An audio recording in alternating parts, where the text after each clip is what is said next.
There's a voice inside you that never stops speaking. It talks when you're quiet. It whispers when you fail. It argues when you dream. And that voice is either your greatest enemy or your most powerful weapon. You see, every thought you repeat becomes a command to your brain. Every doubt becomes a wall. Every encouragement becomes a bridge. If you've ever wondered why some people rise after failure while others never recover, it's not luck, not intelligence, not privilege. It's self-talk. Because the way you talk to yourself decides how your story unfolds. Before anything becomes real, it starts as language in your mind. Think about it. You speak to yourself more than anyone else on earth. And whatever you repeatedly say, your brain starts to believe, even if it's a lie. If you constantly say, "I'm not good enough," your subconscious begins to build your life around that statement. You'll walk differently, speak differently, even dream differently, because your brain obeys your words like a soldier following orders. And here's the scary part. Most people never question the voice inside. They think it's truth when it's just programming. But the moment you realize you're the one writing the script, everything changes. It starts small. You fail once and say, "I'm so stupid." You fail again and it becomes, "I'm always stupid." Soon, it's not something you did, it's who you are. That's how language builds identity. Your brain's job is to prove you right, so if you call yourself lazy, it will help you find excuses. If you call yourself disciplined, it will help you find time. Words are not reflections, they are instructions. Every sentence you tell yourself becomes a blueprint for behavior. Many of your harshest thoughts aren't even yours. They're echoes of teachers, parents, failures, society. Someone said, "You're not smart enough," and you never forgot it. Someone mocked you once, and your mind replayed it for years. That's how the inner critic is born. But here's the truth. You can't control what people said to you. You can control what you keep repeating to yourself. Your brain is a recorder, but you hold the erase button. Neuroscience confirms that your words shape neural pathways. Say, "I can't" enough times, and your brain literally weakens motivation circuits. Say, "I can learn," and it releases dopamine, increasing focus and creativity.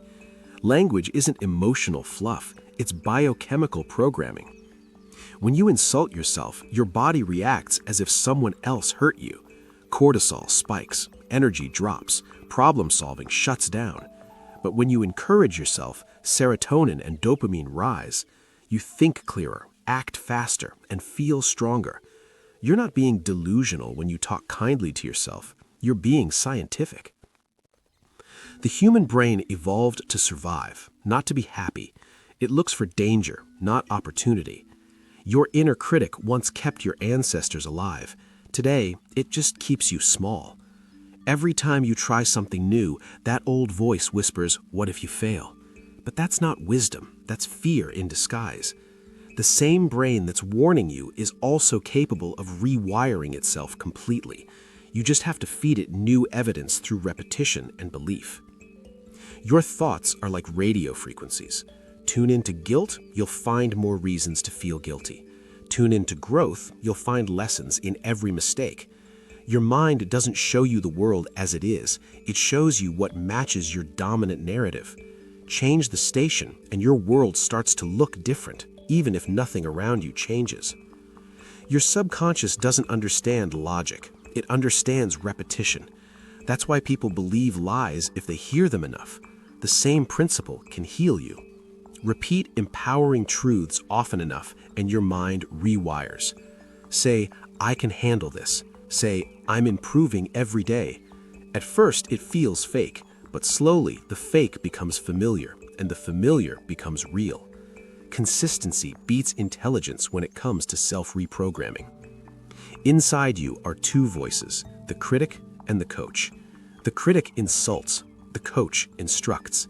The critic blames, the coach builds. You can't silence the critic forever, but you can stop listening. Shift your attention to the coach, the one who says, "Yes, you messed up, but here's how we improve." That's not toxic positivity, it's intelligent compassion. When you say, "I'm exhausted," Your brain releases signals that amplify exhaustion. When you say, "I've got more in me," adrenaline increases. Athletes use this consciously. They talk their body into performance. The mind and body are a loop. What you tell yourself physically alters your energy, posture, and even hormone balance. Negative self-talk creates a loop. Bad thought, bad emotion, bad action, proof of bad thought. To break the cycle, interrupt it with one powerful question. What else could be true? Maybe you're not lazy. Maybe you're overwhelmed. Maybe you're not a failure. Maybe you're just learning. That question reopens the neural door that negativity slams shut. Before you change your thoughts, you must notice them. Awareness breaks the trance. Start by journaling your inner dialogue for a day. You'll be shocked how cruel it is. Then, every time you catch yourself saying something destructive, pause and rephrase. Turn "I can't do this" into "I'm learning how to do this." That small linguistic shift changes your state instantly. Your past doesn't define you. The story you tell about your past does. If you see your struggles as proof of weakness, you stay bitter. If you see them as evidence of survival, you grow stronger. The facts don't change. Your interpretation does. And that interpretation is the foundation of emotional freedom.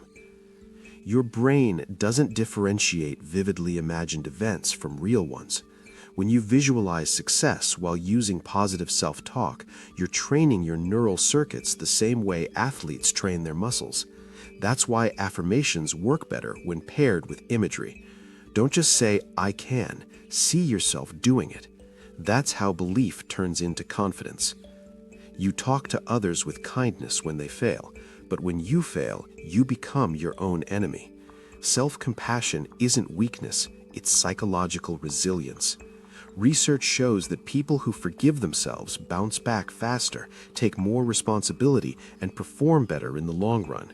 You don't need to be perfect. You need to be patient with your own evolution. Replace identity labels like "I'm lazy" with "I'm learning discipline." Replace "I'm broken" with "I'm healing."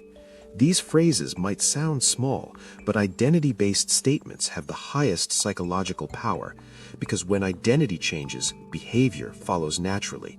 Speak about yourself as the person you're becoming, not the one you've been.